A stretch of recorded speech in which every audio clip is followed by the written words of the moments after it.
it's Greg and Lisa again. We're here at Widmer Brewing in Northeast Portland. Really a staple of the craft brewing movement in our area, and we're fortunate enough to be here with Rob. Welcome to the brewery. Thank you. Yeah. Thanks, we're glad to be here. I'm going to ask you a couple of questions.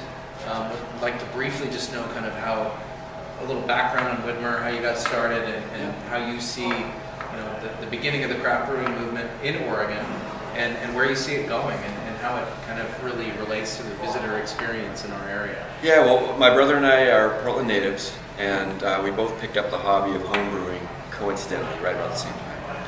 And so we didn't do that with the intention of becoming commercial brewers. We were just obviously love beer and love brewing, but we were born in the right town at the right time, because Portland was a wonderful place to start a brewery in the 80s.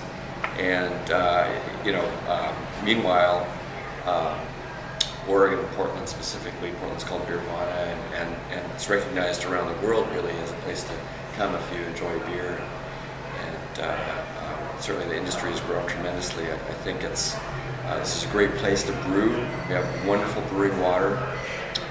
About a third of the world's hops are grown here in the Pacific Northwest, and malted barley is readily available. But I think kind of the key thing is that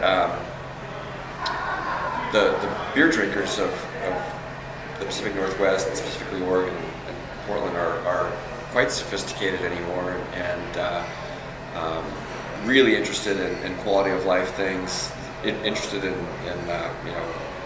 where their food comes from, where their beverages come from, everything that has to do with quality of life. So I think craft beer just fits into that just perfectly. So I know, and we know as Oregonians, that the first kind of beer that you really rolled out was the Hefeweizen, which I love, most of us love, and you can enjoy it any time of year. Hopefully come by our booth at NTA and try that beer. But can you give us a little background on where you picked up that recipe? Yeah, well actually this was the first beer. Okay. Our version of a style brewed in Düsseldorf, Germany, called Alt beer. Okay. Still an in-house favorite, but yeah, it's Widmer Hefeweizen that put us on the map. That was also our interpretation of a German style. When we introduced this in 1985, this was a little bit too much too soon. Okay. This is really bitter. At that point, for most people, there was either light beer or dark beer, and this fell into the second category. And it's a pretty aggressive beer, but the Hefeweizen, the appearance of it was something that really got people's attention, and then the flavor was just more approachable. It really took off. Great. Okay. So what is it that they say? Is it Prost? Prost zum Wohl. See you in Las Vegas. See you in Vegas, and come by for a plethora of great Widmer craft brewing.